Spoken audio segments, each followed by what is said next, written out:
to yours. Yeah, big on Shakespeare as well. Yes, I've been yes. hope I, I've been hoping to do. I, oh no! Don't fucking call Actually, I'm now. just about to start the meeting, yeah, if that's okay. Yeah.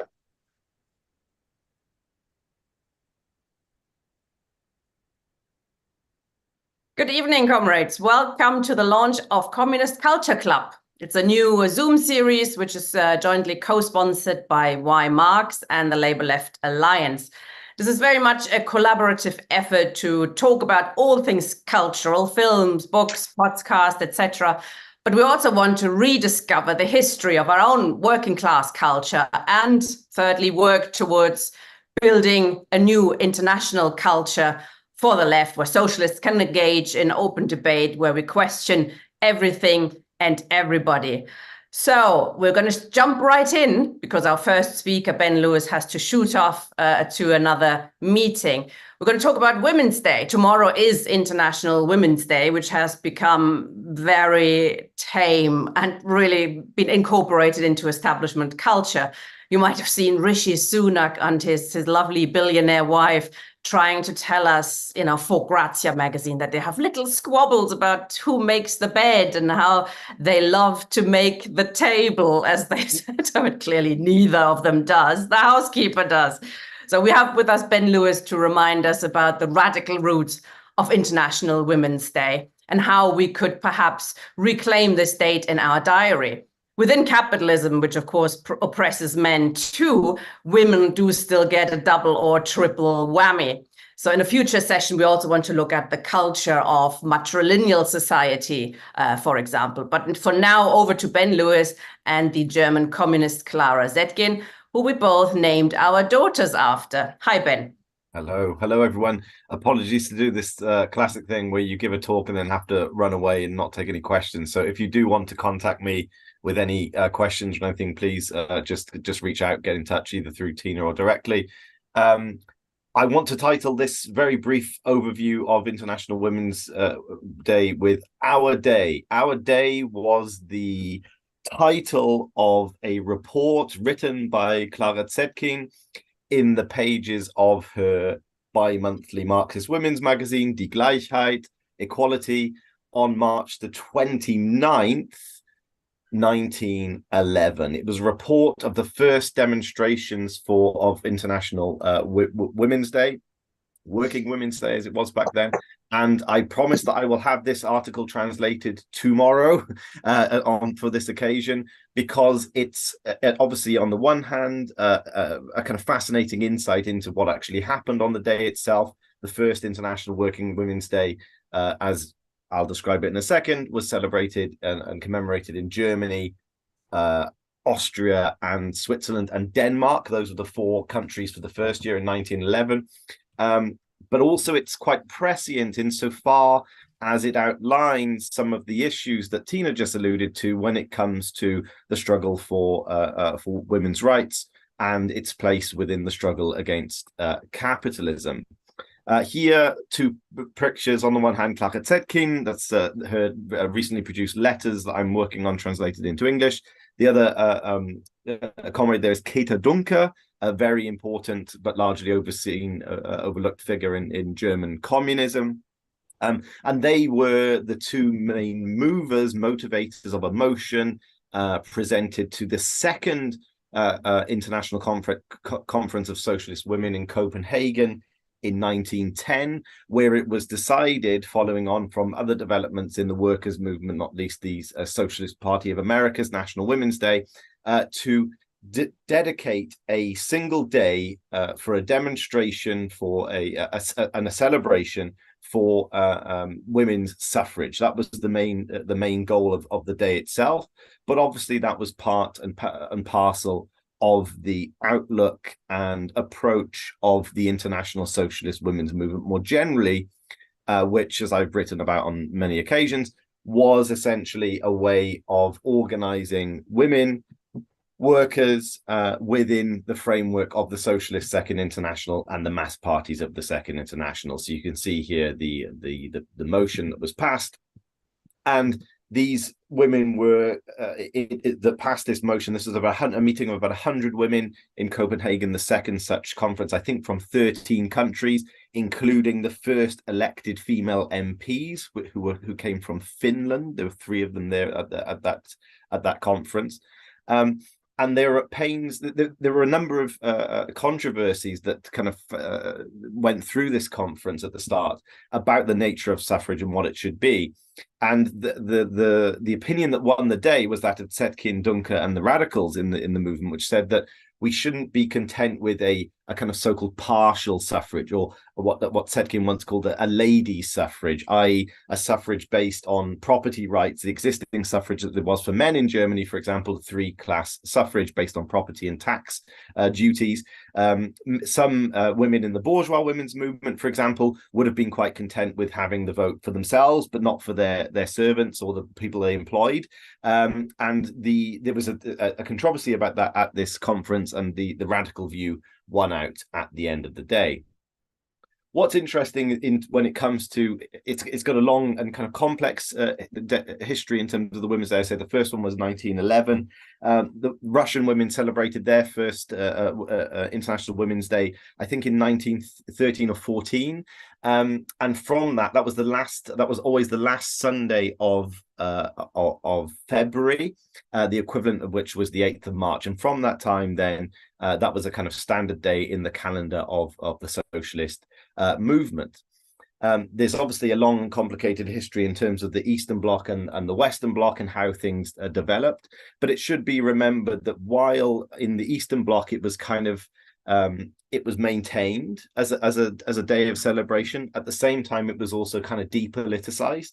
And even to today in post-Soviet Russia, you'll find that women are given flowers on March the 8th, and that's been a practice for a very long time. And again, that's well, it's a nice gesture, I suppose. It's not exactly in keeping with the original premise, which was women's political organization and integration into the parties of socialism.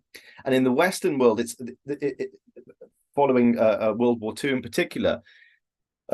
And in Germany, which was kind of this kind of central battlefield of the Cold War, International Women's Day for a long time was seen as a kind of event of the devil, right? As a kind of communist thing that shouldn't be touched with a barge pole. Indeed, in post-World War II Germany, only a few kind of fringe marginal communist groups actually even bothered to do something on March the 8th and invoke the radical spirit of its founders. Because of, as I said, the general balance of Cold War politics. But there's a shift, and I think it's a shift that's kind of telling in many ways in terms of the fate of the workers' movement, certainly in the West, its integration into state structures, its integration in social democracy into the bourgeois establishment. And really a kind of watershed moment in this is in the 1970s. I think it's 1974 where the United Nations actually officially designates this as a day of celebration of women. And that goes hand in hand, obviously, with a certain agenda, a certain depoliticization, and a certain dehistoricization, of course, that continues apace to this day. Tina mentioned the example of Rishi Sunak. I must admit, when it comes to International Women's Day, I tend to, well, partly because I'm asked to speak usually, so I'm quite busy, but I tend to shy away from the establishment media just because it kind of makes me feel quite ill about, to see how far things have degenerated over the course of the last 100 odd years. And I think that the point I would stress is that, from the very outset, this should be seen as and celebrated and viewed as our day. It is something that, for all the things that have gone wrong, and there are plenty of them, that things that we need to learn from, that we need to be slightly ashamed of, that we need to be to draw lessons from in the history of the socialist movement, it must be emphasized that women's rights, the expansion of women's rights, was to a large extent down to the success of this incredibly important international socialist women's movement that kind of set the pace and set the agenda of these questions at a time when things were even more difficult for women. And I always find it interesting that in the run up to March 8th, you have a few significant days. March 5th was the birth of Rosa Luxemburg. March 6th, by the way, is the day that certainly in Germany, they've calculated that that's the day in which, given the gender pay gap that exists at the moment, women work basically for free on average until March the 6th. So that's always a nice way of thinking about March the 8th and International Women's Day as well, and the controversies that still surround that. Like I say, tomorrow I will have a translation of the report of the first such International Women's Day held by the International Socialist Women's Movement. Here you can just see the call. This was the 6 days before the first demonstration in March 1911. And here, as I say, is the lead article, Unser Tag, our day. There's plenty more to be said about it, but I do have to rush off, so I apologize for that.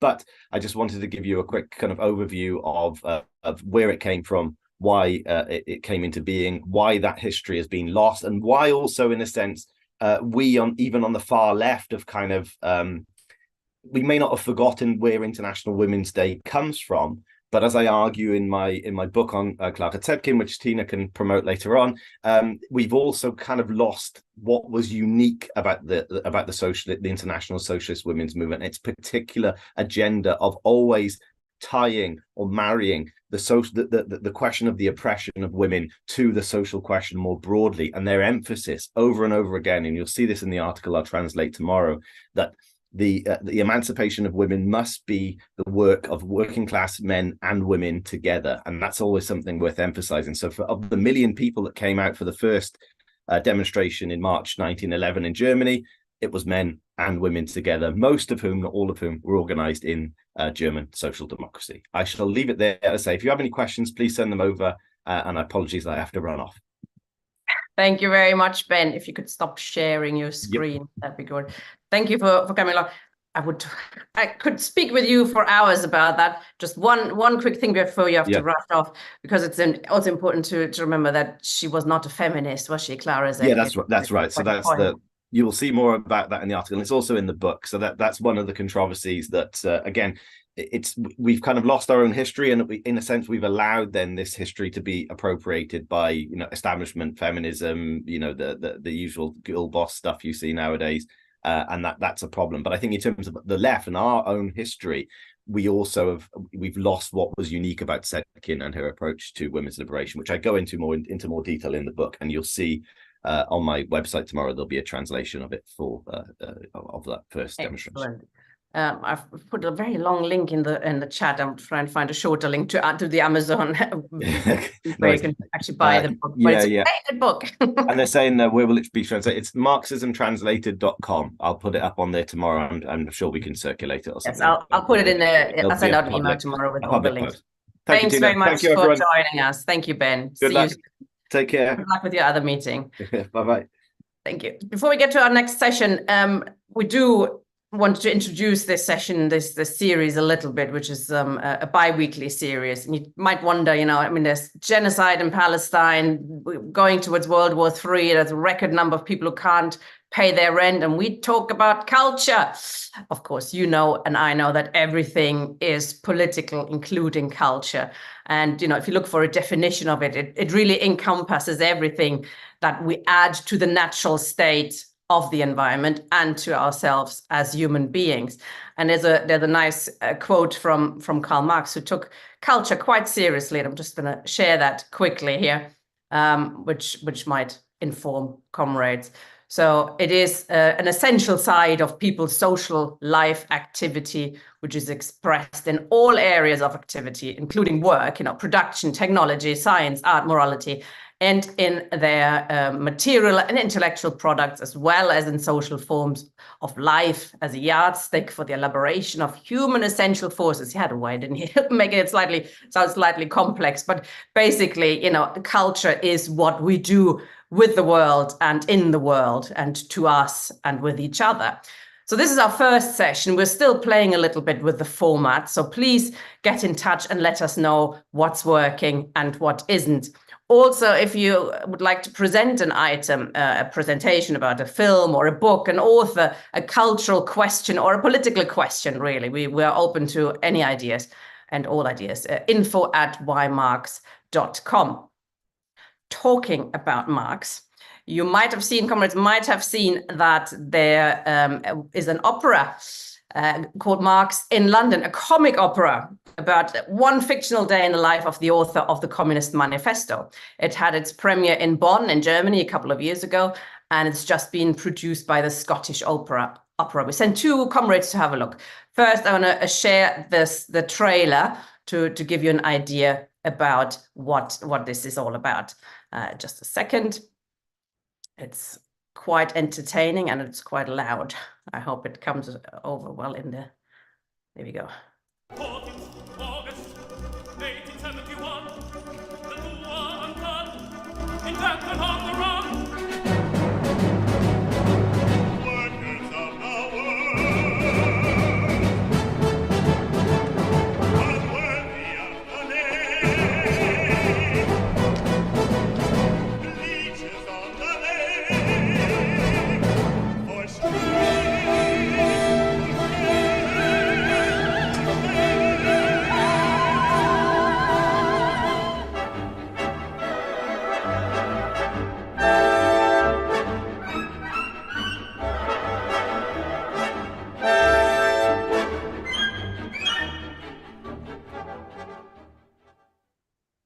Lovely. Also had a touch of Monty Python about it. I'm joined by Tamdeen Byrne, who is an actor. You've actually worked with Jonathan Doven, who's written the opera. So a comic opera about Marx, does that work? Yeah, it really did for me. I thought it was great. I mean, opera itself in general is not something I've been particularly active in and going along to it. I didn't know about this form, comic opera, that way. I was in one of the examples of it that's similar to this, The Marriage of Figaro, Mozart, taken from a play, and although set in one day, that's seen as an influence on this show. But this began really, as you said, in Bonn.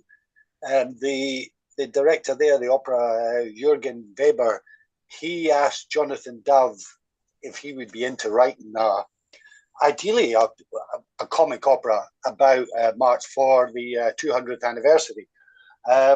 And Jonathan went for it wholeheartedly. And this was produced in Bonn in 2018. But, I mean, it's almost like a caricature, but the Germans didn't really, he says that it took them half an hour to realize it was a comedy. And that, sorry, Tina. But, No, German. yeah, but it was then, as a production, it was going to come to Scotland because they have a tie-in Scottish opera with this opera in Bonn. But COVID struck that, stopped that happening. And then they decided, post-COVID, to make a new production. And I think we've been very lucky with that because as a production, which you got a bit of a sense of that, the scale of it, the set of it, and the video projections and all of that, and the costumes and everything, it works wonderfully. And it does certainly have a sort of feel in Monty Python about it. It is quite farcical in many areas. So I thoroughly enjoyed it. Did you, Matthew? Yeah, I thought it was great. I think it was not originally also done in London for one show in 2018. It almost was a private thing, I think. And then I don't know about that. The thing is, it only actually did 5 nights. So it did 3 nights in Glasgow and 2 in Edinburgh. You know, so the thing is, it was very impressive. You know, the staging and so on, the music was great. Yeah. And, you know, Engels appeared in armor and all this sort of stuff. It's very comic and you know, extremely well done and very and packed out as well. And obviously very popular. It was very surprising, you know, given the fact that opera's not very cheap.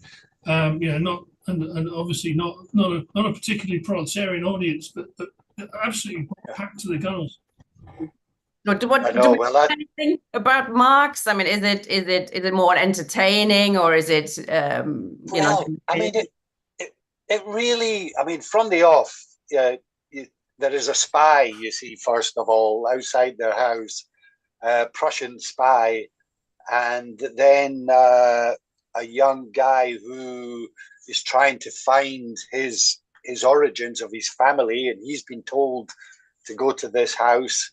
And then the first scene with Marx is he's playing chess with Helena, their sort of housekeeper, and he keeps making advances on her while she's beating him at chess. But all of these elements that come to play in it, and is they almost immediately then the bailiffs arrive and they get all their furniture taken away. These are all things that actually happened. It does, as Jonathan Dove said, it's looking at Marx and trying to be truthful to what was going on with his and his family's life, but without the ists or the ism. And in a way, it's sort of it's fair enough. It does pay attention to these elements, but it sort of really humanizes them. And the family. There's a bit of a caricature, especially maybe with Jenny, with his wife as the former aristocrat. She doesn't appear politically active or minded really at all. But you do get at least some of the politics.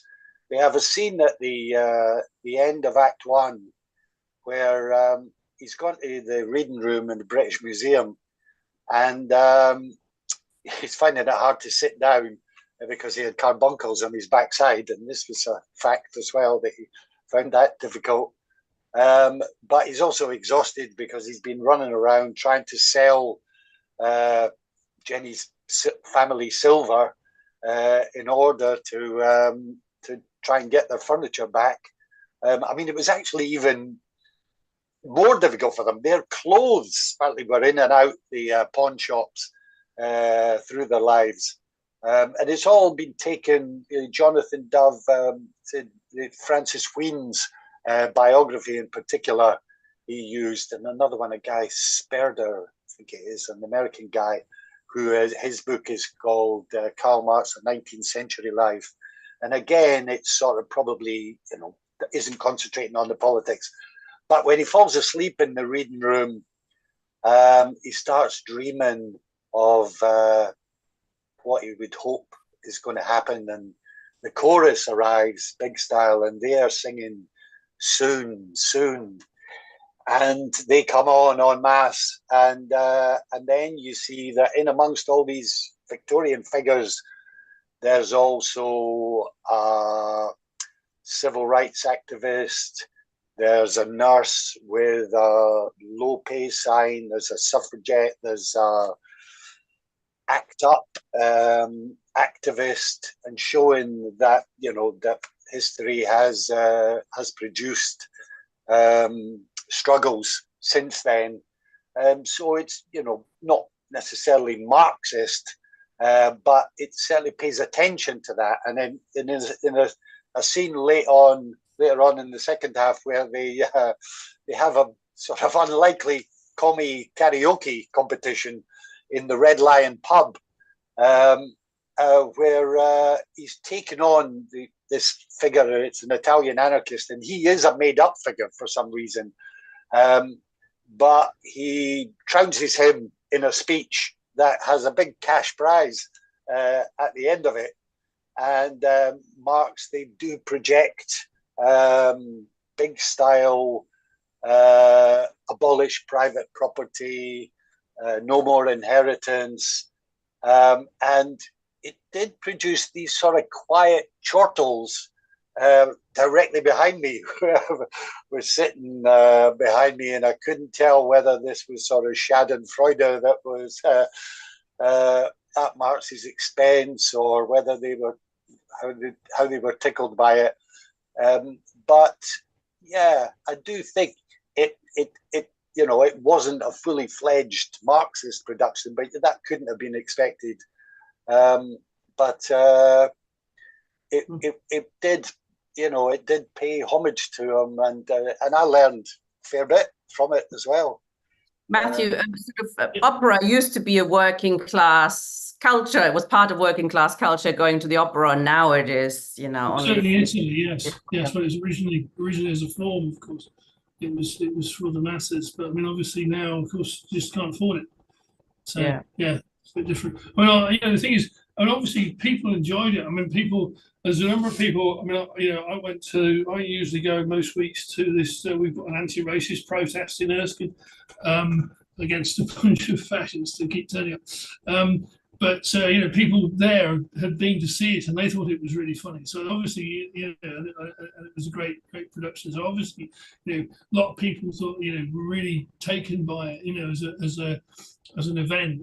I mean, it does, as Tam says, take sort of bits and pieces of Marx's actual career. I mean, if I was going to be critical, I would, you say, okay, well, I mean, clearly, Jenny and Carl were very close. I mean, even when Jenny died, she died of cancer. I mean, Engels commented, that really meant that Marx would not survive very long because they were so close, and so it came to pass. And the other person who really is also Toosey, who comes out as this sort of flirt. In fact, Eleanor Marx, and really, as a person, Eleanor Marx is somebody who is owed big debts to in this country, particularly by the unions. None of them acknowledge her, and many of them should. If we got the female characters, then you're saying the female characters weren't very developed. Not by a man, who would have thought? But we know that for Marx, that was an important question, women's liberation, etc. So thank you both. That's really interesting. It's such a shame it seems to have just finished now, is it? The nature of it. But I mean, it takes a lot to put on a production, and also the performance, just the technique it involves. They can't do it every night, but I would think there's probably a fair chance that it will come to London. Jonathan Dove, he's been involved. Absolutely. Yeah, and he ran the Spitalfields Festival for years, and he's done a lot of stuff in London. And I think there'll be a good chance that it will arrive there, and hopefully, I would imagine he would want, as he's got a sense of community, that he would hope that it was going to be within the price range of people. I'll give it just one, and the Engels. If people go back to the trailer again, it is such a fantastic entrance. He comes in on a penny farthing with these guardian angel wings, and again, he doesn't get much in way of politics, but being a true friend to Marx, certainly. And then it finishes on Hampstead Heath, and it's a wonderful scene there. And that reminded me a lot. I spent many times walking Hampstead Heath with a good communist, Jack Conrad, and it reminded me of that. Excellent. So, I mean, Tam, if you're in touch with Jonathan, you might, ask him if he knows anything about the opera coming to other places. It would be absolutely fantastic to spread it. Thank you both very much. That was brilliant. Okay. You want to do a review again in the future? Get in touch. Thank you. Well, I'll be back in 2 weeks, apparently. Yeah. If you're up for it still, on Palestine culture, that'd be fantastic. Yeah. See you soon. Thank you. We're now having a look at the main item of tonight, which we're playing a little bit with the format. So we have a few shorter introductions, and we have one key introduction, a longer introduction, which tonight is on Shakespeare, and Shakespeare from a Marxist perspective, which is a really interesting subject, actually, because Marx was very influenced by Shakespeare, and his writings show references to Marx. Just a quick quote, which I've stumbled across when I prepared for this session, from Mark's son-in-law, Paul Lafargue, who was writing about how obsessed Marx was with Shakespeare. His respect for Shakespeare was boundless. He made a detailed study of his works and knew even the least important of his characters. His whole family had a real cult for the great English dramatist. His 3 daughters knew many of his works by heart. When after 1848, he wanted to perfect his knowledge of English, which he could already read, he thought out and classified all Shakespeare's original expressions. His nickname, Moore, was a reference to Othello, etc. So it's a really an interesting link between those two. And I'm really looking forward to this opening now. Over to you, Roger. Oh, you need to unmute, comrade.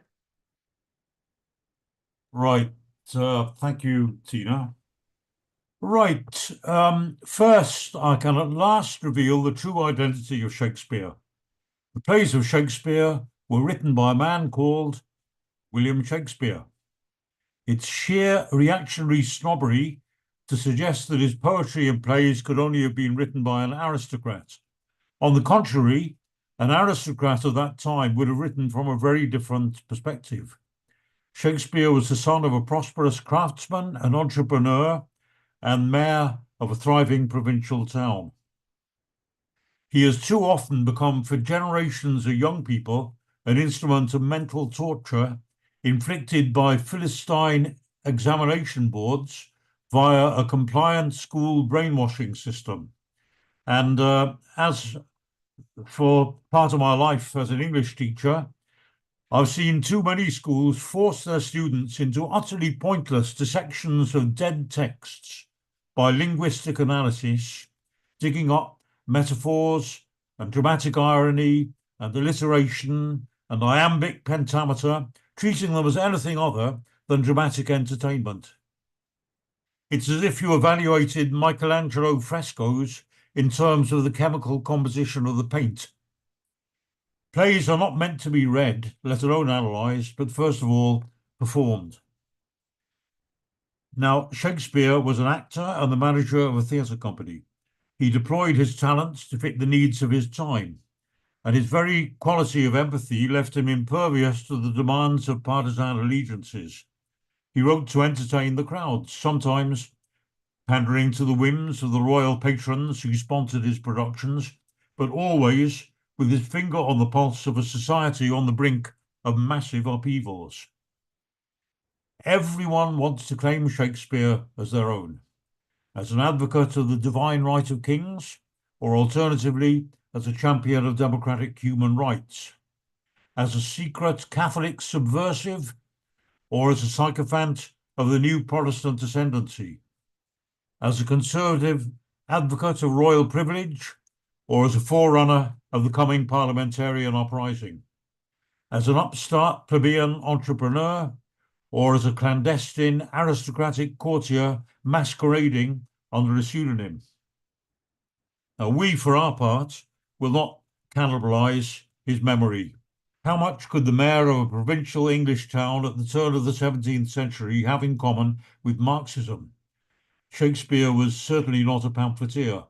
What he was a dramatist with an uncanny ability to penetrate deep into the mind of whatever character crossed his stage. And let's look at some examples.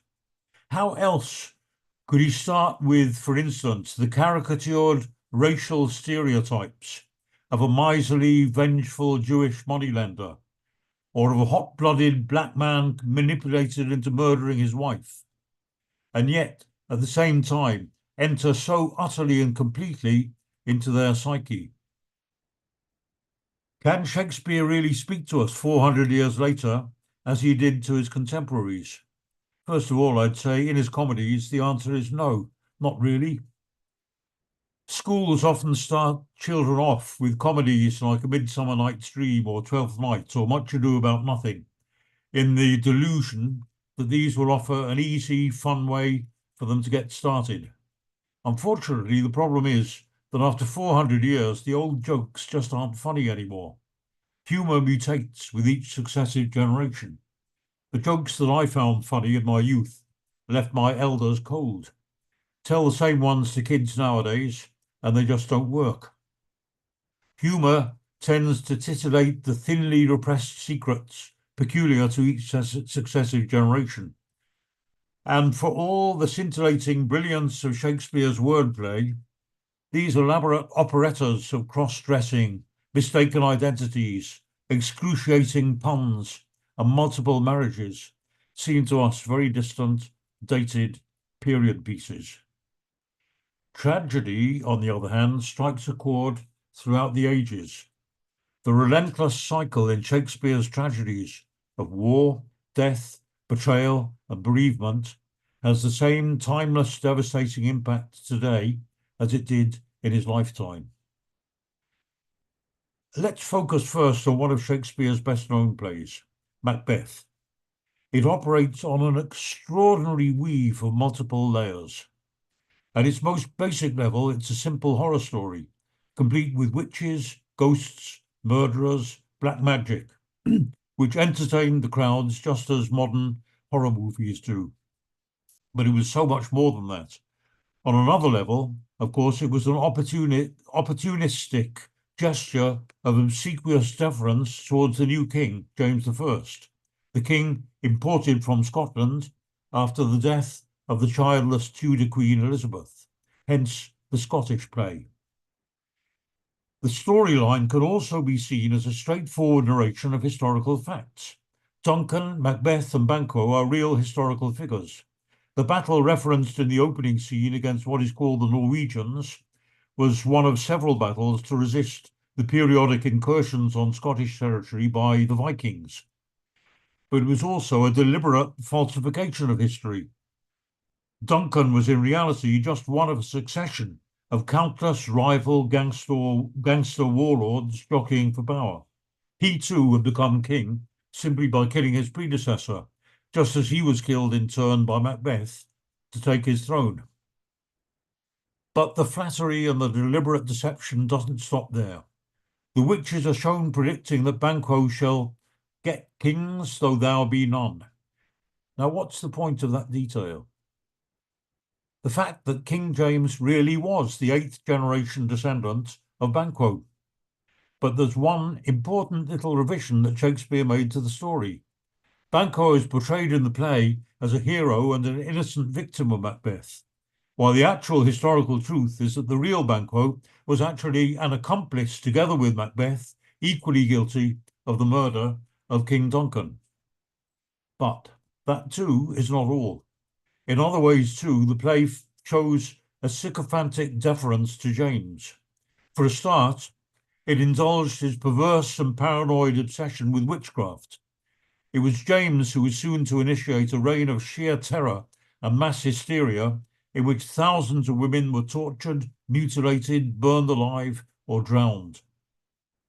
These old village women were the living link to centuries of rural wisdom and folk medicine.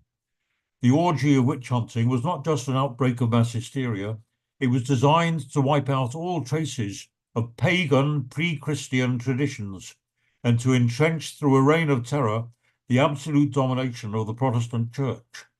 Note, for instance, that among the foul ingredients itemized in the witch's cauldron, as listed in their famous incantation, bubble, bubble, toil, and trouble, are included the following: liver of blaspheming Jew, and nose of Turk and Tartar's lips. Of course, Turks were the archetypal Muslims, and the Tartars were another name for Genghis Khan's Muslim Mongol invaders who had occupied most of Europe. So they were symbols of rival religious cultures which had to be cursed, exorcised, and stamped out mercilessly. But on yet another level too, Shakespeare's plot was consciously crafted to suit the immediate political agenda of the ruling class. This was the crucial period of revolutionary conflict and transition and metamorphosis. British society was convulsed by the death agony of feudalism and the painful birth pangs of capitalism. The rise of the merchant class, the class into which Shakespeare was born, and, let's repeat, very definitely not that of the Earl of Essex or any of the other aristocrats that some people have tried to shoehorn into Shakespeare's place. In ideological terms, this conflict was projected onto the religious plane, and perhaps the one single most dramatic event in this social transition, an alarming tremor anticipating the social earthquake to come, had taken place just months before the production of this play. Now that immediate shock, one which shook the establishment to its core and haunted it literally for centuries to come, an event which is still memorialized every year over 400 years later on Bonfire Night, was Guy Fawkes's Gunpowder Plot, which the previous year had literally almost blasted the entire state machine sky high. It was an audacious act of terror that had an impact comparable to that of 9/11 in modern times. If Catesby, Fawkes and their Catholic conspirators had succeeded in blowing up Parliament on 5th of November 1605, the day of its official royal opening, the entire state, King, Lords, Parliament and bureaucrats, would have been vaporized. So what does this have to do with Macbeth? The answer is absolutely everything. The reference is hammered home in almost every line of the play. How?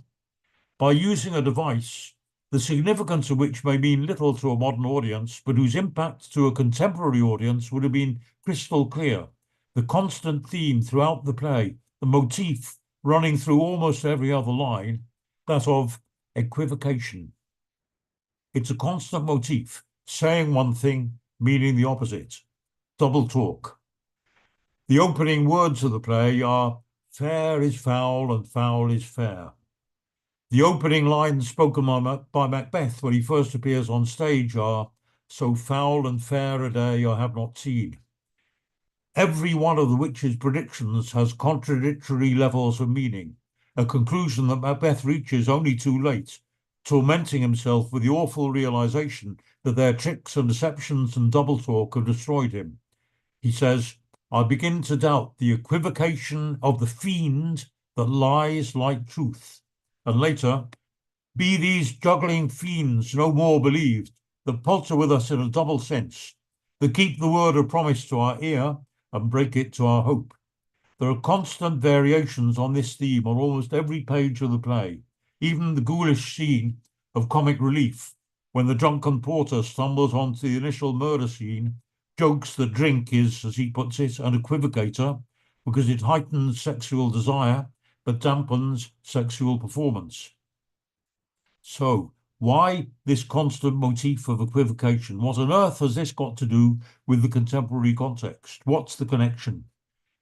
It may seem obscure, but it will soon become relevant. It's this. The conspiracy behind the Gunpowder Plot was planned by a secret society of Catholics, the Society of Jesus, known as the Jesuits. Members of this cabal were at the time of Macbeth's first performance now on the run from state terror, and each of them carried with them a booklet of coded instructions from the Jesuits, a secret treatise on how to evade police interrogation. It advised its members that under police questioning, rather than commit the sin of outright perjury, they should resort to ambiguity, evasion, and double entendre, in other words, equivocation. They were neither to confess nor to lie, but to prevaricate. And what was its title? The title of this booklet? On Equivocation. So the reference to equivocation and its constant deployment in the play would have been immediately appreciated in the feverish mood of the time, when Catesby and Fawkes were seen as genuinely frightening, sinister bogeymen comparable to Osama bin Laden or ISIS in more recent times. So Macbeth thrilled its audience as much as any modern horror movie, but it also shamelessly flattered the new Scottish King James, who was soon to instigate a very real countrywide witch-hunting hysteria. And that's why he cast in the role of a paragon of virtue Macbeth's actual historical accomplice and regicide.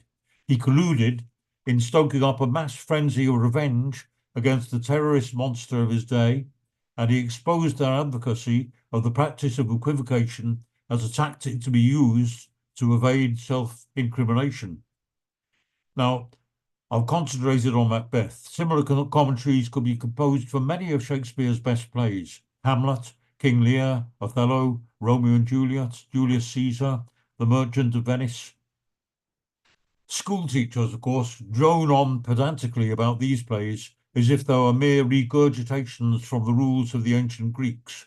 Almost all of them subscribe to the hackneyed doctrine that they all fit the templates of great heroes brought to ruin with inexorable inevitability by their own fatal flaws.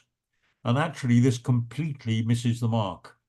The agonizing dilemmas faced by Lear, Brutus, Hamlet, Henry V, Romeo, and many more all arise from the irreconcilable clash between the growing aspirations of the individual on the one hand and the rigid demands of a hidebound state against which he is rebelling, a tension which is already bursting society at its seams.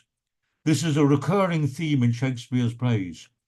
For instance, in Romeo and Juliet, in which Verona's rival, lawless, warring mafia street gangs defy the flagging authority of the prince's laws, and the young lovers rebel against the authority of their parents. In Hamlet, which portrays the adolescent rebellion of a prince against his stepfather, the illegitimate murderous king. In Julius Caesar, a study of conspiracy, assassination, and civil war. Shakespeare depicted, and that's the answer to the person who said, what's this to do with Marxism?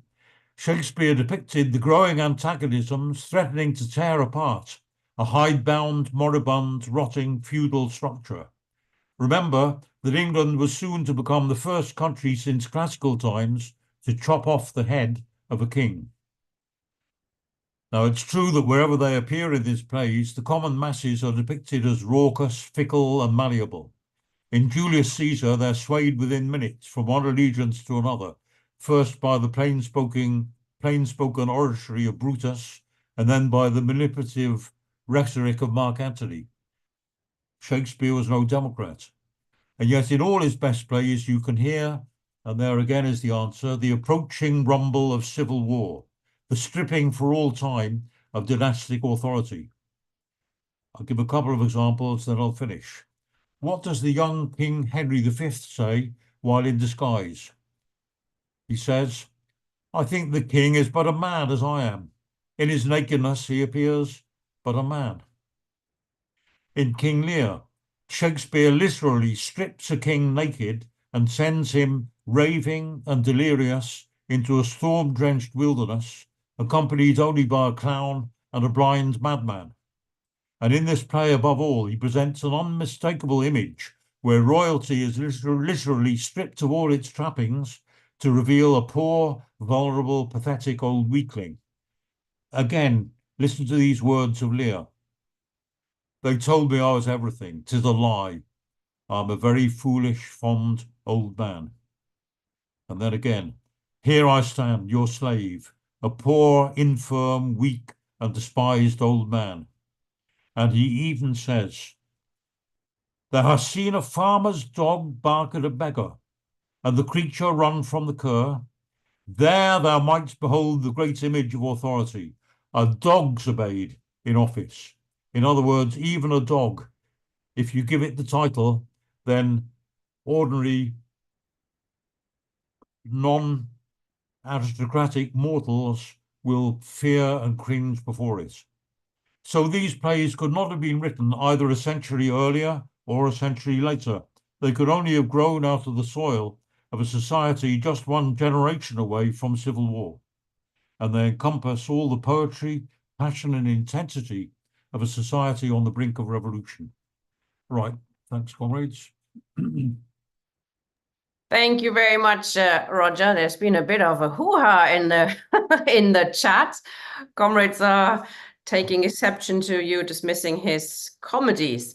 But a couple of comrades, Luke, I'm going to bring him in quickly. So we'll probably discuss this now rather than wait till later. I think that might work better. And Ian, I think, as well. Make some points on this. So Luke, if you could start your camera and your video, your microphone. and I can bring you in straight away. Okay. There you go. Hold on, add you. Hi, Luke. Go on.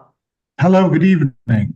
Hi. I didn't expect this. I'm a little bit unprepared, but I'll do my best. Thank you, Roger, for the presentation. Very stimulating, and it's great to see others take such an interest in Shakespeare's work and its relevance for us today.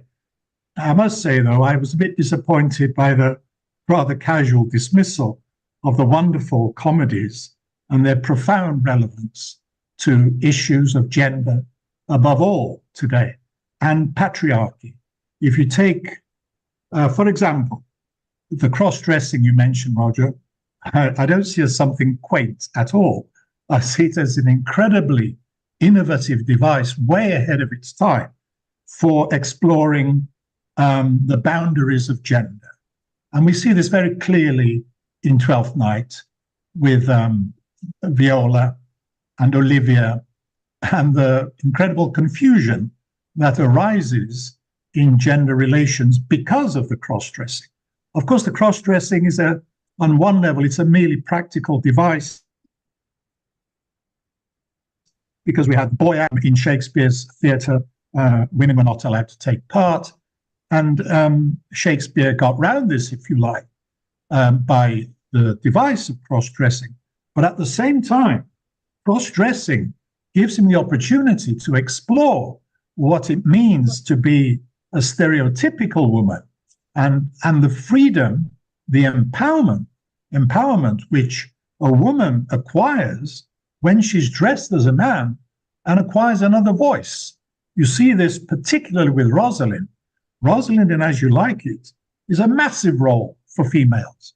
And every great actress of our time has always wanted to play Rosalind, as they've wanted to play Cleopatra, as they've wanted to play Viola, and all the female characters, almost with Othello. I mean, there are so many ways in which Shakespeare gives females a voice at the same time as having to struggle against the typical patriarchal view of women who should know their place. I mean, Taming of the Shrew is a fascinating example of this contradiction.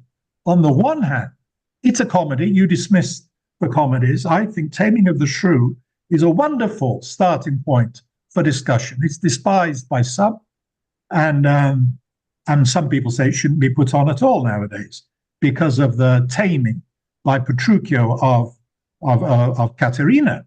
But at the same time, Shakespeare is full of contradictions, and this is very Marxian. And I think Marx would have appreciated the thesis, antithesis, and synthesis that you get in Shakespeare's comedies. He takes a proposition, the typical, if you like, traditional feudal view of a woman's place, and he constantly questions this. He does it in A Midsummer Night's Dream. You mentioned The Midsummer Night's Dream. This is one of the most powerful ways in which Shakespeare shows he can explore the limits of eroticism, and he can give women a voice in this battle of the sexes, and all within a framework of patriarchal authority, which time after time Shakespeare's women challenge. This is profoundly Marxist for me. And to dismiss the comedies and their exploration of the antiquated, if you like, framework of patriarchy, I think it's a shame, because there are so many treasures there. There are so many things that we can learn from in discussing.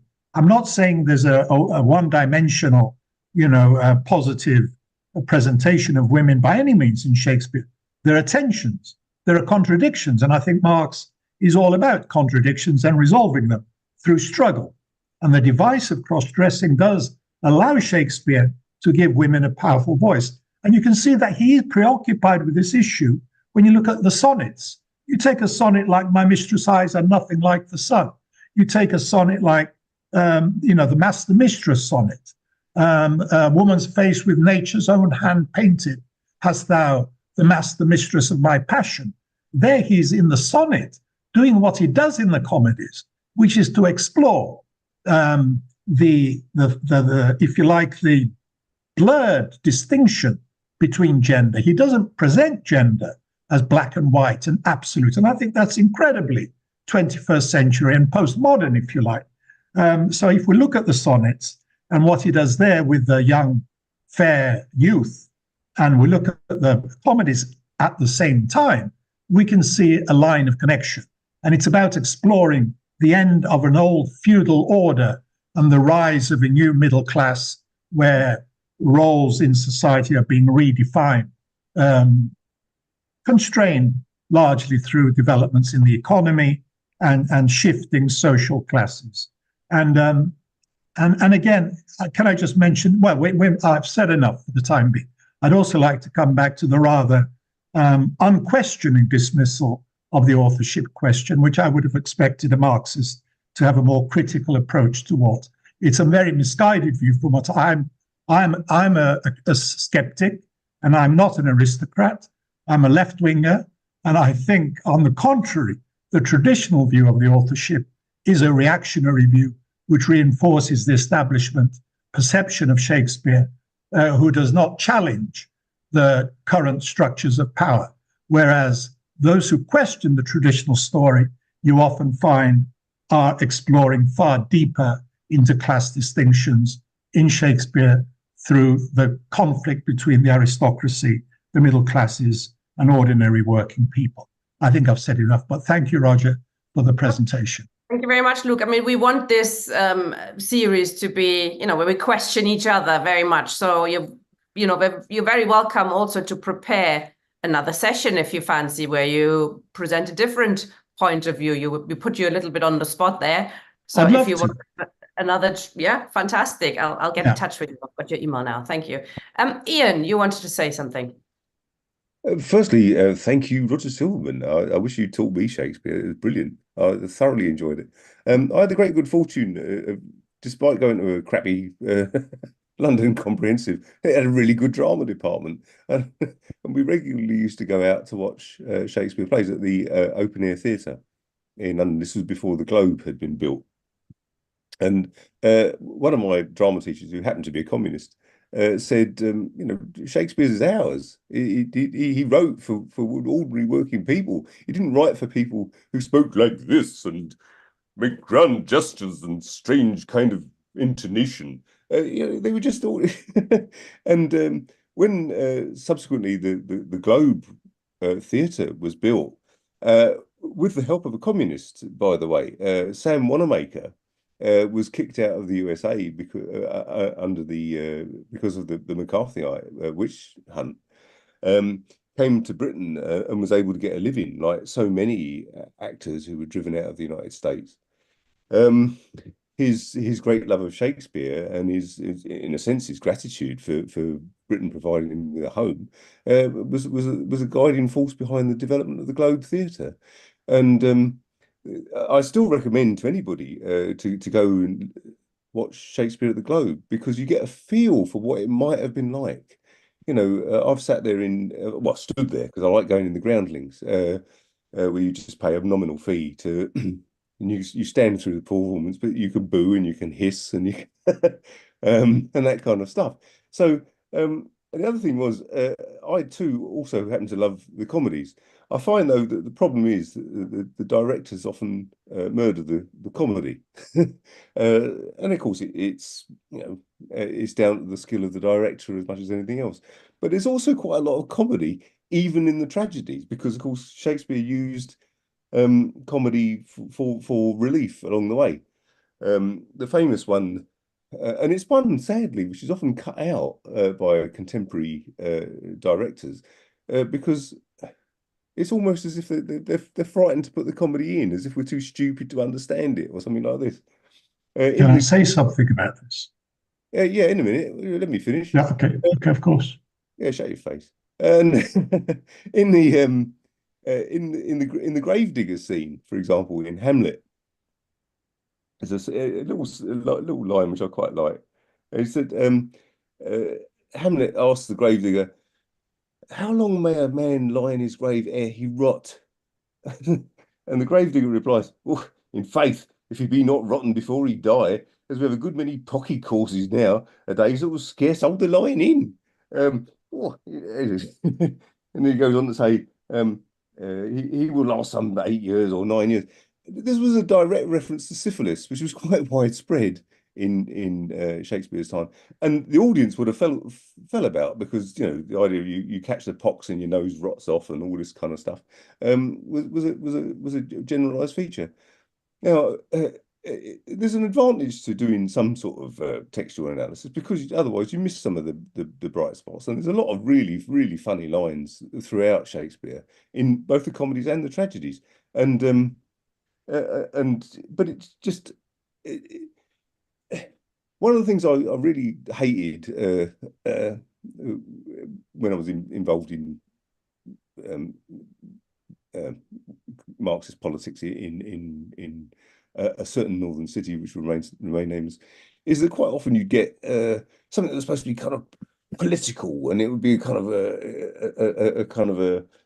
you'd be lectured to from the stage, as it were, by people who, this is written by an ordinary working man, and this kind of stuff, ignoring the fact that the classics are just full of stuff which is of direct relevance to us and was written for us, and it's utterly beautiful. And thank you, Roger. It was an excellent presentation. Tam wanted to say something as well.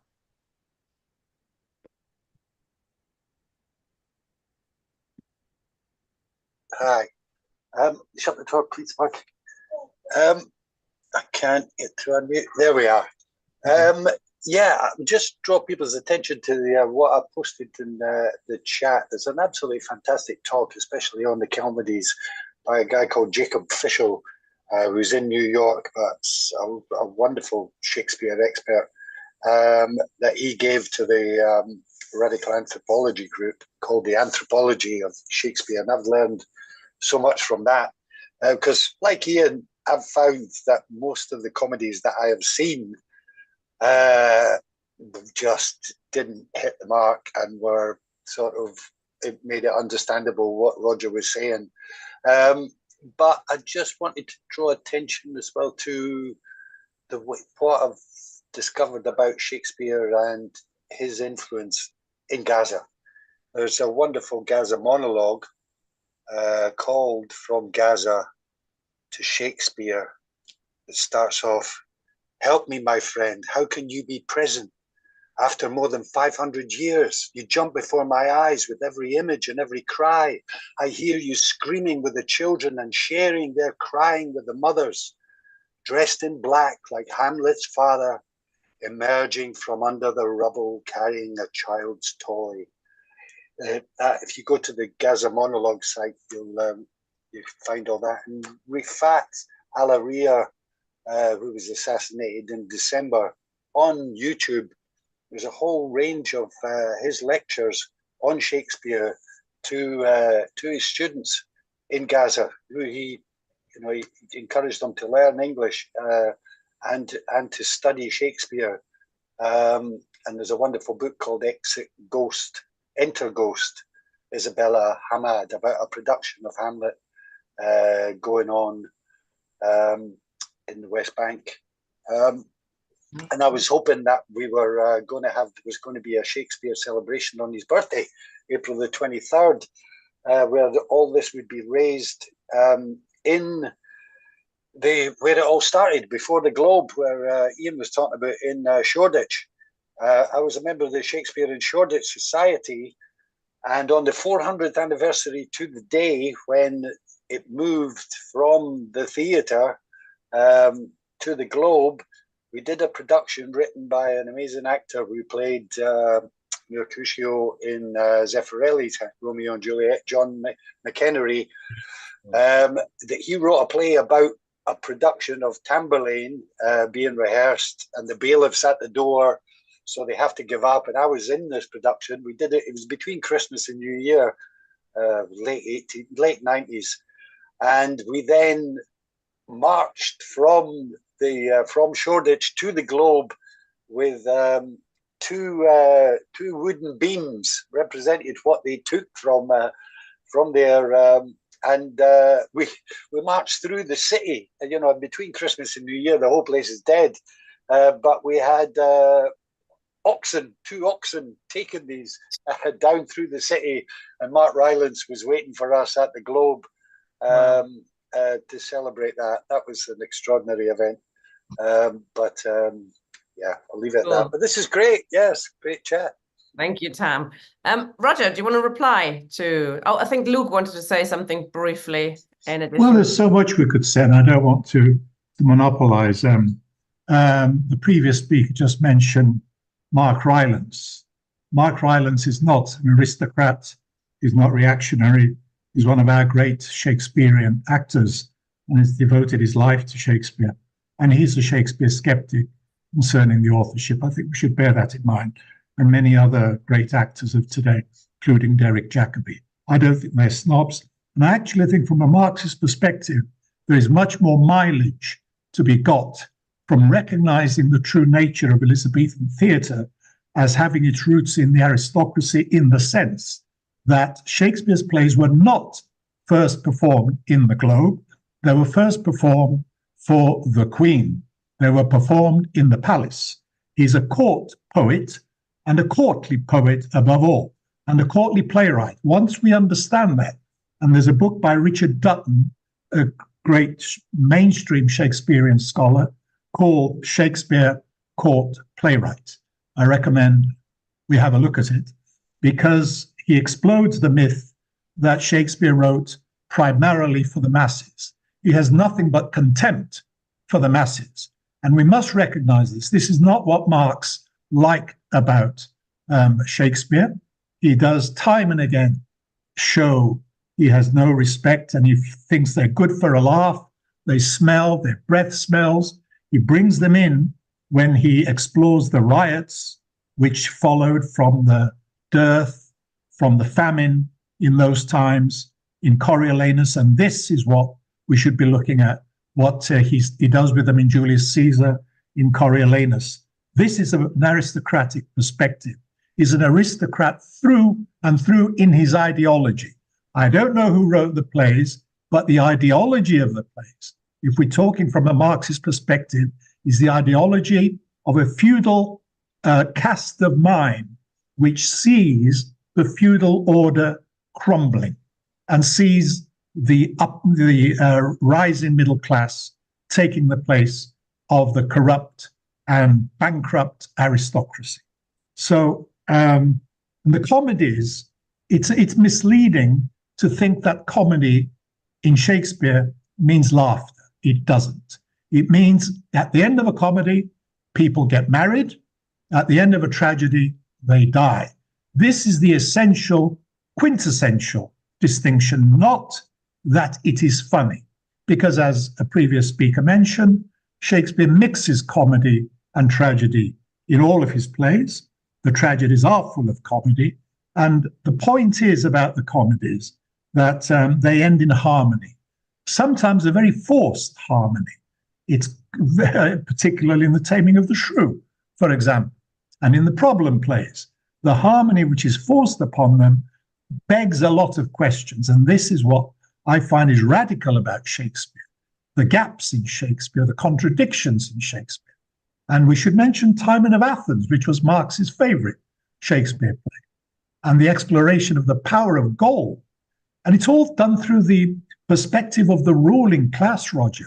It is not done through the perspective of working people. There's nothing snobbish about saying these plays are redolent of respect for the monarchy, respect for the hierarchical order of society, at the same time as exploring and questioning that hierarchy. This is exactly what Hamlet is. Hamlet is a feudal prince, and it's the voice of the feudal prince which is questioning the rotten state of the establishment of Denmark in that particular play. So I think historical facts should be of great interest to Marxists, and we should not repeat the myths of the traditional establishment view about Shakespeare from Stratford, about whom we know virtually nothing. And we have this ridiculous theory of a genius who made it all up and wrote 37 plays about court life and not a single play about working people, and not a single play apart from the Merry Wives of Windsor about the middle classes, vaguely. So this is odd. This is odd in a working chap from Stratford, and I grew up near Stratford, and I made the pilgrimage to Stratford many, many times in my life. And I taught the myth of Shakespeare, the uncritical view of Shakespeare. It's time we really brought Shakespeare into the 21st century and recognized him as somebody who is deeply embedded in the politics of his time. And if you ignore the court politics, you ignore the political aspect of Shakespeare. The whole perspective of the plays is of somebody who's familiar with the struggle for power in the court, and in the comedies, the conflict between patriarchy and the female characters. But if we begin from the point of view that he wrote for the masses, for which there is no evidence, as I say, I will end with the comment at the beginning. He has nothing but contempt for the masses. This does not make him of no interest to a Marxist like myself, a fairly amateur Marxist, may I say, but I find his relevance is profound, as it was to Marx himself, not because he wrote for the people or from the perspective of the people, but because he showed the cracks and the contradictions in the established order of the Tudor dynasty and then the Jacobean dynasty after that. Thank you once again, Roger. I think I should shut up now. Interesting point of view. I'm glad we're having this discussion. Roger, now Yes. you can. Well, look, there's a lot of things. Luke, thank you for very stimulating and provocative points that you're making. But with all due respect, you either you weren't listening properly to what I said, or I didn't put it over properly. But I never said, in fact, I explicitly denied that Shakespeare was a friend of the masses. I said I can find the text of what I said in a minute. I referred, for instance, to Julius Caesar and the Brutus and Mark Antony speaking to the crowd, and I said, on the contrary, he shows no respect and no faith in the masses at all. He portrays them as being completely gullible, swayed, really just putty in the hands of the orators, first of Brutus and then of Mark Antony.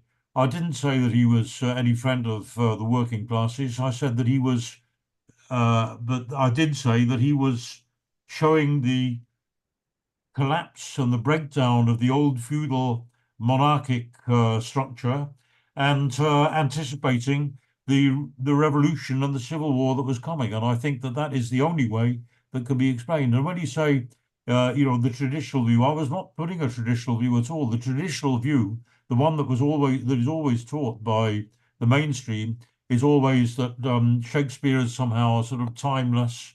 And as I think I quoted again at the beginning, the idea of Greek tragedy, that all he's doing is showing heroes, great people with one single fatal flaw which undermines them. And I was saying it's nothing to do with that. It's absolutely not. What it is about is again and again, and I gave a fair number of quotes which I think backs up the idea that he was talking about the complete collapse of the old monarchical structure and hierarchy, and anticipating the revolution that was coming and the civil war, which doesn't mean that he had faith in the working class, but it does mean that he was anticipating and again, that's why the question of authorship comes in, because the traditional idea all that I've heard of what people who say, oh, it wasn't Shakespeare couldn't have done that, he was he couldn't have had the education, he was from a middle class background, only an aristocrat would have known, would have been familiar with Latin and all the history and so on. I mean, the fact is that idea comes from prejudices of people who do not understand the significance of Shakespeare's play in terms of his finger on the pulse of the coming bourgeois revolution, the coming civil war, and the breakup of feudal society.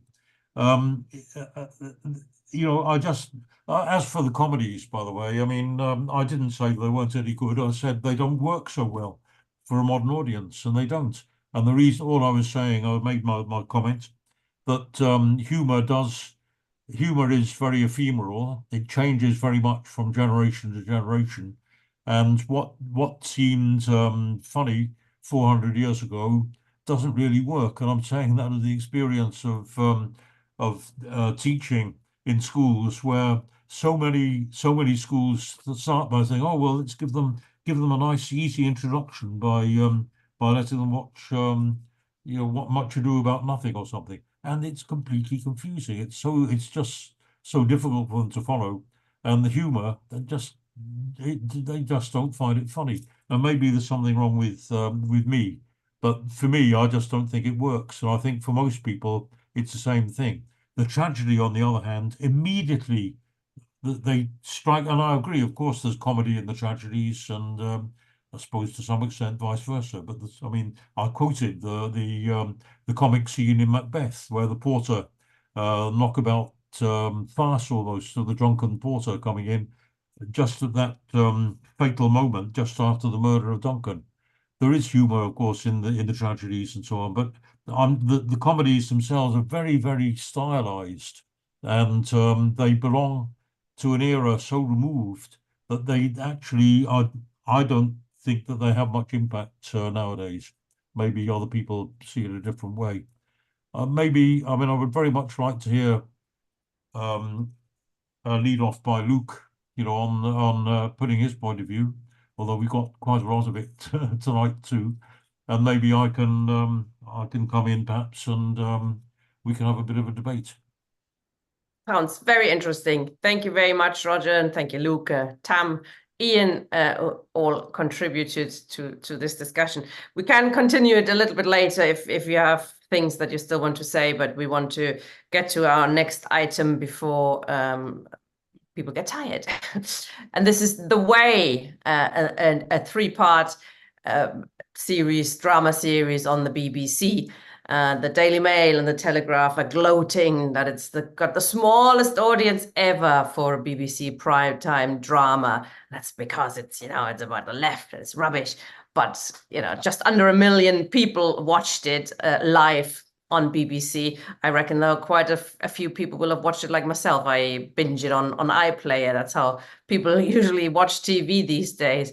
I really enjoyed it, especially the first episode. It has many references to previous working class struggles, not just the miners' strike. The Hollywood actor Michael Sheen has undergone quite the political transformation. Comrades might have known about this. He moved back to Wales. He's sold all of his possessions, well, most of them anyway, and he's getting quite involved in local campaigns. Bit of a Welsh nationalist too, which is understandable, and that finds reflection in this drama. There's also an interesting quote in there from the father, who's a bit of a collaborator, who says, "The British don't revolt, they grumble," or do they? And that's quite an interesting theme that goes through this The Way, because there's actually quite a lot of history of the British doing more than grumbling. Paul Jones has watched the 3 episodes for us, but I will first show the trailer a bit for comrades who haven't seen it yet. That gives a bit of a flavor of what this is about. Here it is. Once upon a time, in a kingdom far, far away. I just sick of feeling like we have no power. People will get hurt. They always get hurt. How bad does it have to get before we leave? Leave where? What's all that? The Driscolls, highest grade target. Oh, Dad, come on! We're fugitives, fleeing from our homes on foot, no possessions. I won't let my family risk this. It's your alternative. Is this a dream? You mean a nightmare?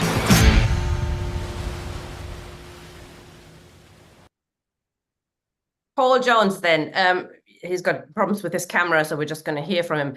You've rewatched it again. Is it required watching for Marxists?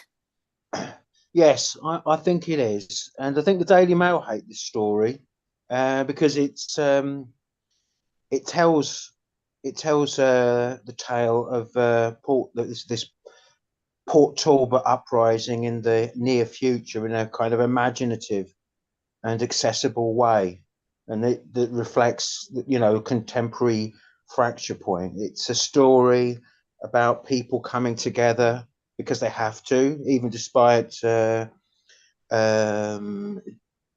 issues in within families and within communities, and there's references throughout to us having to learn to talk to each other, and that's reflected in the family and within some of the meetings that discuss the strike action, and how they're going to take on the what they fear is the closing down of the steelworks in Port Talbot.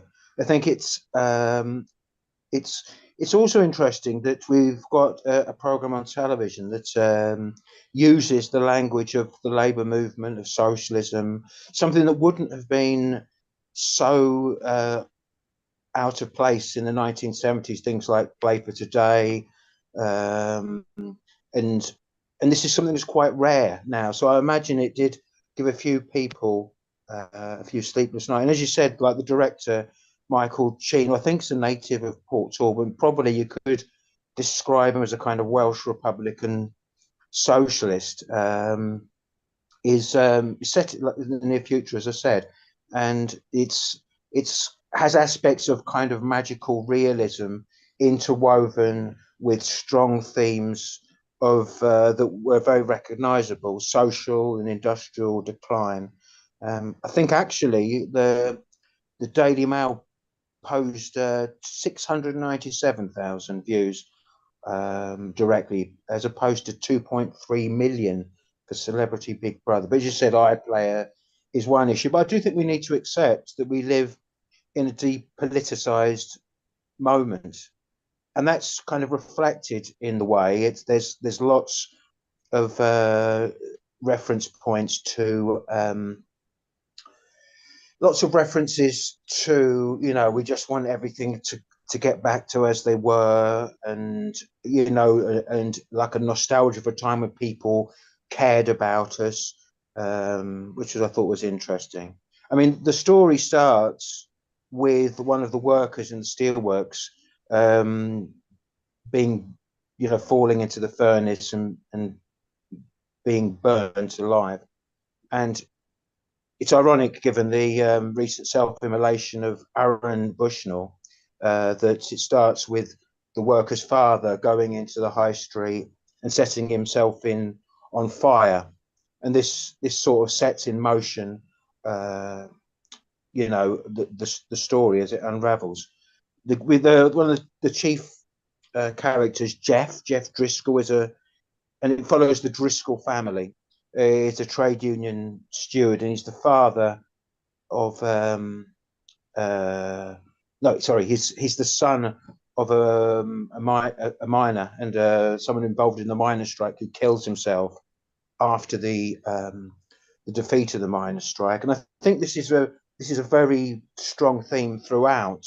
You've got like Jeff is very clearly a defeated and a depressed and an alienated individual, both within his family and in terms of politically. There's a one part where his estranged wife Dee says in the meeting that discusses strike action, you practically used to be an anarchist, and look at you now.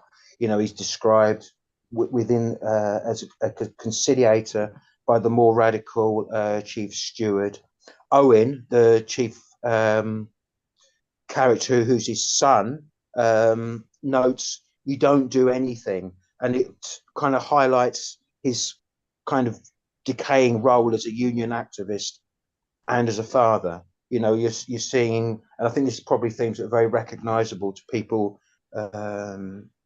who've come out of deindustrialization and who've lived across the last 4 decades.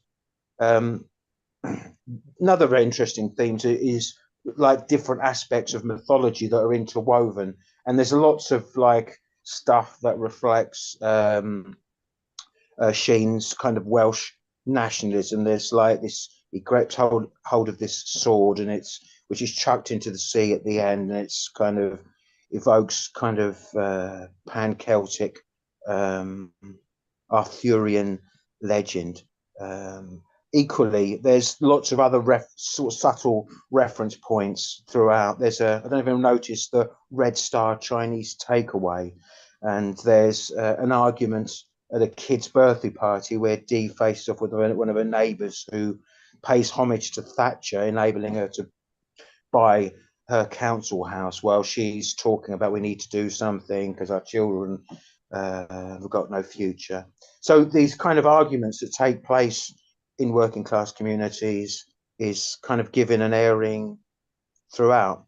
Episode 1 sees the steelworks furnace flame going out, given sort of safety work completed by management. And again, there's local legends prophesizing doom for the locality should this happen. And this is something that is explored throughout. And in the meeting, we have interesting set of reference. I think you mentioned it, Tina, to the historical struggles of the Chartists, the Newport Rising, the general strike, the 85 miners' strike, and so on. And for lots of us, watching, this will be, stuff that we all know about. Incidentally, there's an image in one of these images is the plaque in Newport of the Newport Rise. That's the one, actually, which I think was criminally destroyed by local authority. It's a historic emblem. I think this happened about a few years ago. But anyway, we see, a successful strike ballot, and a kickoff takes place with an intersection of blockade, strike action, and self-organisation featuring. The whole series is quite interesting and how it's put together. The first episode in particular is very quickly paced, quite surreal in many respects.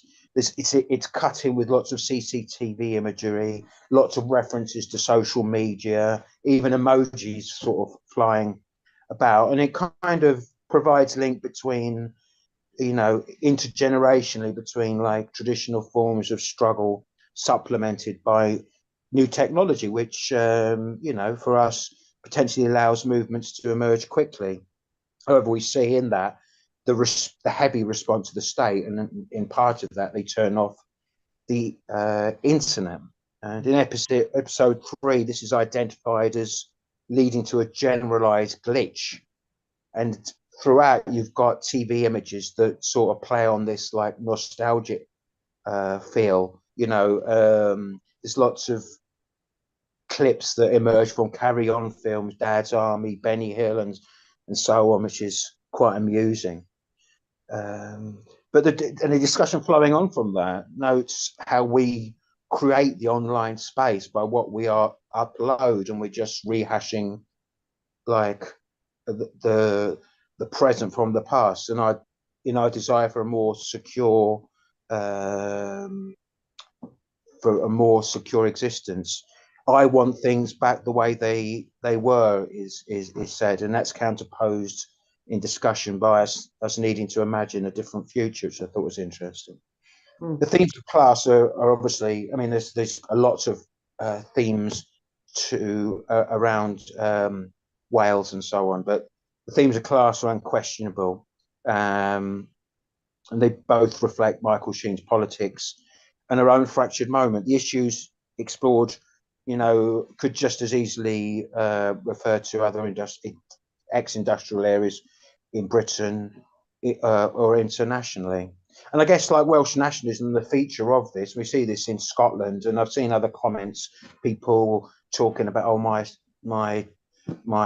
grandparents were miners in Scotland, and they feature on the locality rather than class. I think that's interesting, and we just have to grapple with. Anyway, we see the riot, the strike, the march, and so on, and we see Dee, which is Jeff's estranged wife, giving passion speeches on the picket line, and Owen, the son, who's there, we can see his head in the middle, throws a bar in a kind of act of defiance. And he's someone who's been. He says, "Yeah, I like being numb." He's a drug addict. He talks about, "I like being numb." He's on medication and so on. He kind of comes to life in this moment. Further themes of lockdown, internment camps, militarized and technological responses from the state are introduced. And it's all, very, very interesting. Can I ask you more questions, Paul? Because you mentioned there's lots of references when I took notes and I almost couldn't stop taking notes because you have the football stadium, they're being rounded up and put into a football stadium where they deterred. It's like Chile, isn't it, when they illegally arrested all these workers and socialists. You have, and I found almost the most moving one is Anna is the girlfriend of the main character. And, the family now has to flee. All the lots of Welsh people are trying to flee into England. And they're like, I can't believe we're refugees, but we're just normal people. And she says, this is going on everywhere in the world. There's so many refugees and now you're one of them. I thought that was very moving, that how quickly things can turn around for normal people who suddenly become refugees. Yes, of course. And it's quite interesting. Anna's in the pub at one point, and she's the only one who could go to the bar because she's Polish. And they as Welsh people can't have to keep their mouth shut. And there's one point where the son Rhys talks about they're in a corner shop and he says diolch, which is I think thank you in Welsh, which gives the game away. I mean, some of it. There are some laboured points. It's and we could all be critical of we're spoon fed some of the themes, but it's very interesting and it weaves in lots and lots and lots of information, issues, and kind of you've got Freemasons, you've got Dee's anglicised sister who lives with a very posh upper middle class family of and they escape to the south coast, and there's the makeshift refugee camp, Newport Talbot, and the introduction of a character, the Welsh catcher, which I struggled with that bit a bit. It was a bit in between Doctor Who and the Mighty Boosh, but you've got this character, an ex-Iraq War mercenary, pragmatically just following orders. He was actually Welsh, as it turns out, isn't he? He's Welsh, of course, which is interesting in of itself. But there's also reference points to the state being worried about copycats, uprising. And then, of course, there's this thing about the Red Monk. And it's all kind of mythology in creation. And I think we should think about this. I mean, in the past, the Labour movement, had adjuncts of drama groups and all the rest of it who created stories that reflected working class subjectivity and so on. But of course, then you've got, and I'll finish soon. It's just I don't want to. I'm sure most people have seen the play, but we can explore some of these themes. But while crossing the channel, it's very evokes the experience, as you said, of refugees coming into England, and we've got these people trying to get out, and the boat begins to sink and take on water. And Jeff, it has this kind of moment of transcendence in a sense. He's made peace with his kind of dead father, and this antagonism, political and personal antagonism between them, which is I think really interesting, is kind of resolved, as it is with the rest of his family. And at the beginning, he's a conciliator. He describes a scab at one point. He said, "I've never felt so connected," and he's talking about his family. But I mean, this goes beyond that. His kind of consciousness is being raised in that moment. You notice, by the way, that they don't say scabs; they say outside labour, which I thought was interesting. No. There's a bit where he gets to Newport Talbot where the chief steward finds that he's given notes to management and stuff, and he calls him a scab, I think, at one point. At that point, okay. But when the actual strike breakers, Yeah. There's other issues of the strike breakers being brought in, and Thea, the daughter, who's also in the police, having to face off against her family, and that's an interesting, dilemma for her. And the only way she can resolve that is through, doing a Thelma and Louise thing, getting hold of the police van and taking them off to the south coast.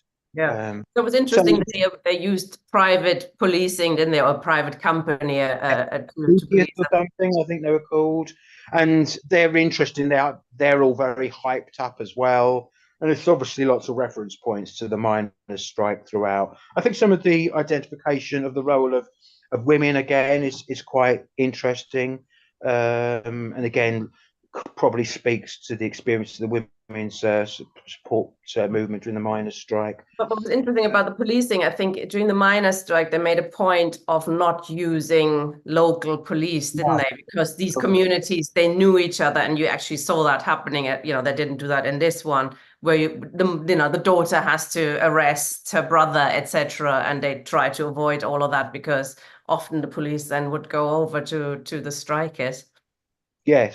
Yes, and I think in those communities, there would have been lots of that. Wouldn't have been uncommon. People who had members of people join the police as well as having minors and so on in the family.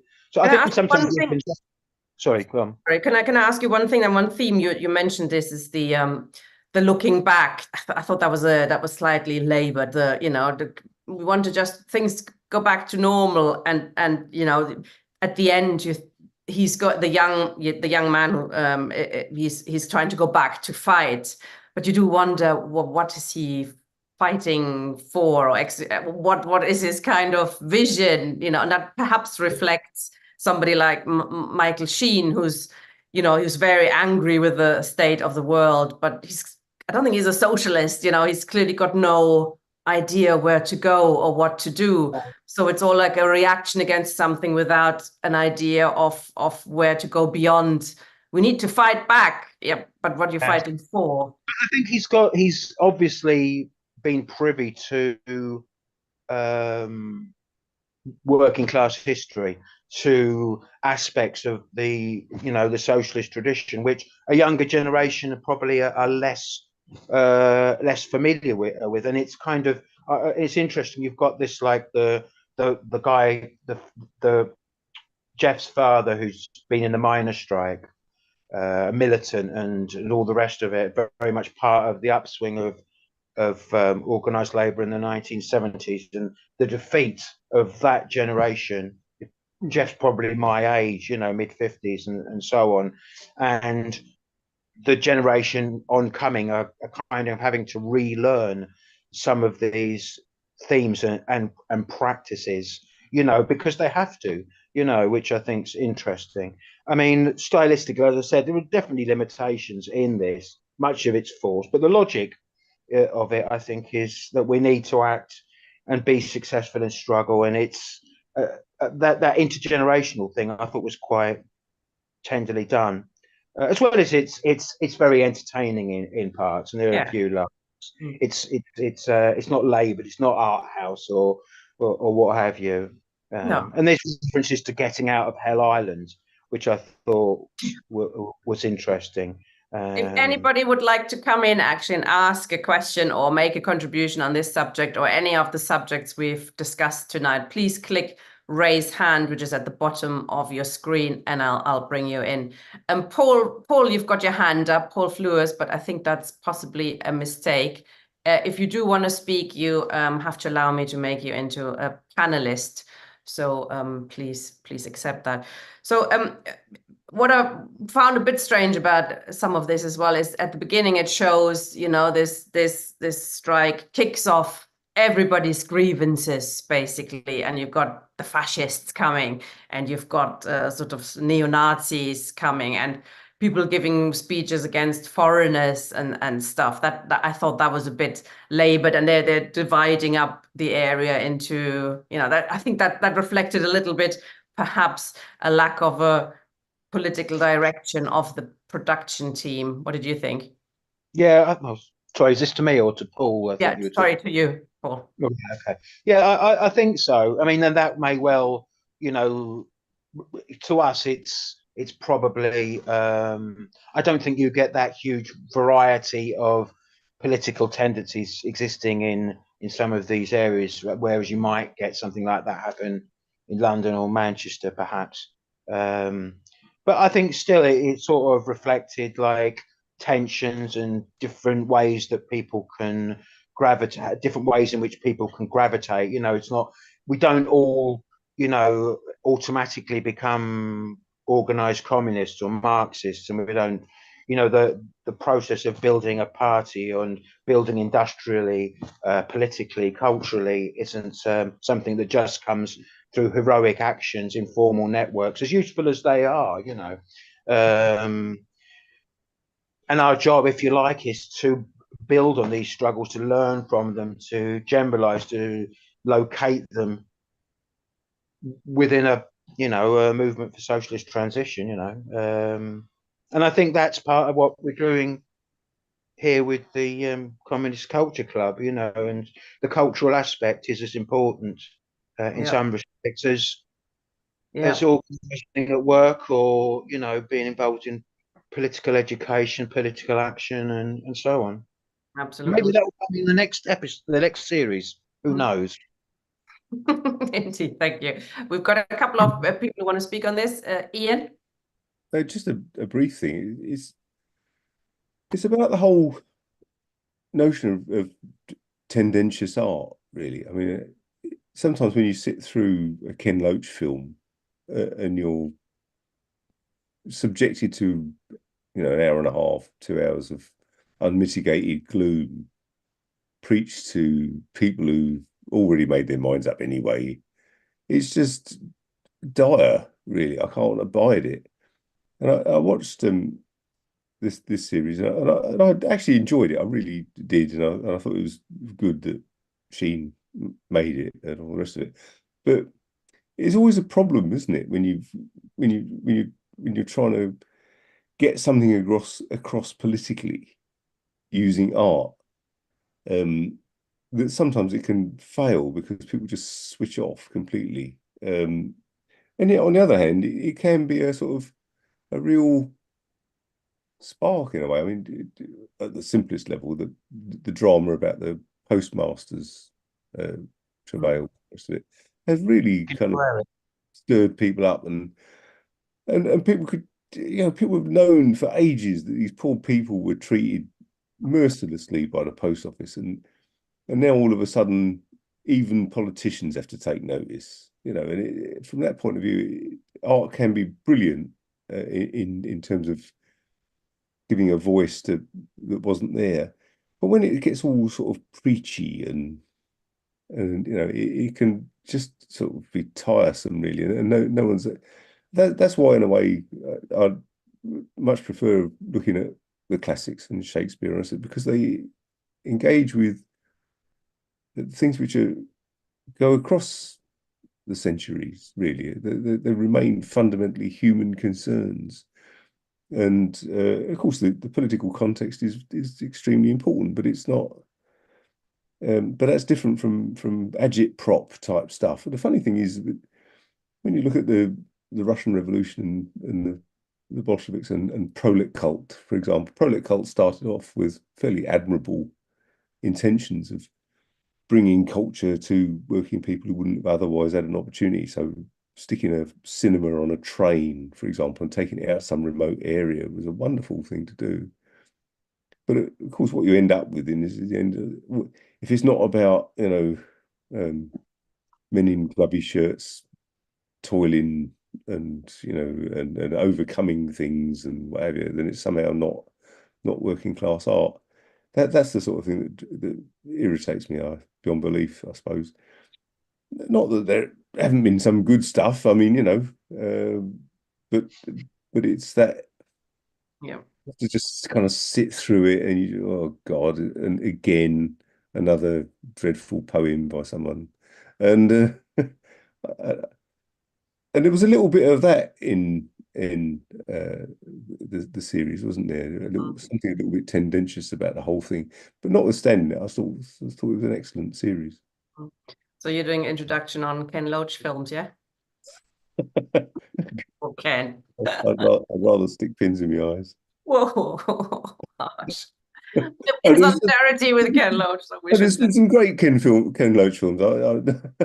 Kes is great because it's not very it's actually not overtly political. Kes is a wonderful film. Matthew. Yeah, I mean, I think also something like Leeds United, you know, to the TV stuff that Loach and Tony Garnett did was brilliant, absolutely brilliant. I think the interesting that seems, you know, coming out of this thing the way, which I unfortunately haven't seen, is actually that loss. There's a loss of experience. When you go back to the miners' strike, I mean, I was in Coventry during the miners' strike. All the people I fought the miners' strike with, for a year on the street, had all been through Saltley Gate. You know, had all been, and there was that tradition, militant trade unionism. I mean, you know, the people had been on strikes. You had a cadre of shop stewards who knew what it was to lead a strike, you know, and in many cases succeeded strikes, you know, throughout a whole, you know, 20, 30 years. And you had that sort of, you know, that experience. And now, of course, you go back to the strikes we've just been through. You can see it's completely gone. It's completely gone. There isn't that experience, unfortunately, you know. And there isn't also. I mean, the other thing, of course, is that what that whole period, you know, going through from the 50s really through the 60s, 70s, 80s, is it actually nourished the left, because the left itself, in terms of its cadre and its organisations, is of course organically linked to the movement of the working class itself. I mean, however, you know, whatever political level and however imperfect and so on, we can make all these criticisms, but that exists, and the fact that there's now been, you know, these you know 20 years or a quarter of a century in which, you know, there's been barely any working class movement, you know, movement among the organised working class. Until very recently, you know, the occasional upsurge really has taken out, you know, any kind of political, you know, the political understanding of people. You can see that also. There's enormous confusion, enormous political confusion, because actually, I mean, all that sort of activity and the existence of political organisations actually gives some political clarity, you know, even beyond purely the membership, you know, the fact that people are constantly putting out, you know, this view of the world, you know, from the left, that penetrates. And of course, the fact that hasn't happened is enormous confusion. So, I mean, even if you sort of go and see what, I mean, you know, what the far right say, I mean, it's all over the shop. Really is crazy stuff. I mean, they come out with, you know, we had fascists singing about Joe Hill the other week. You know, you said, bloody hell, what the hell are you? But it's that, you know, it's that real confusion, and George Galloway spending his time cavorting with said fascists, and you can see that huge confusion that flows from that, you know, in lots of places, precisely because you haven't got the tradition of the organised working class, and you haven't then therefore also got the left actually putting forward politics, penetrating into the wider working class.